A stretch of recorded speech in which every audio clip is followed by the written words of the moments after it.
In this film, you play a character who is utterly devoid of cynicism or irony. Yes. It must have been quite an adjustment. What do you mean? Well, I'm just... I kid. Yes, he's kind of, he becomes the fool for a lot of it because he doesn't realize all these things that have been occurring in his life right underneath his nose, and his life unravels because of that. Yeah, it's bizarre. Were you surprised when Robert approached you for it? Yes, because it's Robert Rodriguez, and I feel like he probably lost a bet to someone. He said, you have to put me in the movie. So yeah, I mean, I was so happy he asked me. And you know, I leapt at I offered to take a bus to Austin. And then he took me up on that, which I was kind of disappointed about. Well, he's got to exert his power. Yeah, I don't blame him. Yeah, I offered it, so. He runs a different kind of set, doesn't he? I mean, he's doing a lot of different things. What was that like? Great. I mean, it's great. He has that gene or that chip in his brain that only a few directors have.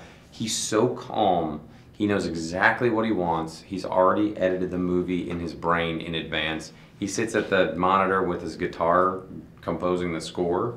So he'd be like, this is what's going to be in this scene. And then he'll like play it, and he's really, I mean, he's just one of those people like, oh, you're made differently than everybody else. He just has this thing. And so it was really, it's such a, everyone's really happy on the set. There's no stress.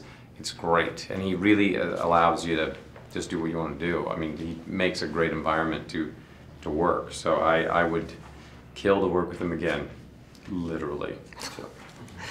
So. Were you shuttling back and forth between Community and this? Yeah, I was doing a lot of, I had booked a lot of stand-up, and Community was going, and The Soup, and then this came up, and I wasn't going to turn this down because it was such a great opportunity.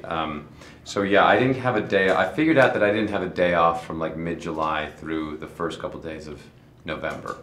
It was crazy. Wow. My wife was like, what are you doing? What's happening? What are you doing? So I don't blame her, but thank God Robert was really accommodating, and we shot on weekends and then shot during a hiatus week of Community. And it dovetails with the theme of this film, which is all about finding time for the people you love. Yeah, it was, when Robert started telling me the premise of why Jeremy Piven's character was, you know, doing what he was doing, which was trying to, you know, invent a time machine to go back and spend time with his father, I was like, oh my gosh, couldn't believe it. And so, I mean, I feel like I'd spend half my time, not half my time, but I spent a lot of my time trying to just carve out time for my kids, and so I could relate to it greatly. Was part of the reason for doing this sort of having something they can enjoy? Or are they Community fans? But you know, there's a lot of profanity in the movie. A lot of nudity too. A lot of nudity. No, yeah, I mean, that was great. And that I like at the premiere tomorrow, we can take the kids to it and they can enjoy it. They love talking dogs.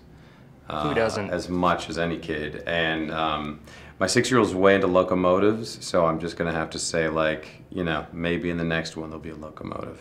So yeah, but I can't wait to go to. Yeah, it's you know, it's rare when you get a movie that you can go to with the family that's decent. Hopefully it's decent. Hopefully you like it.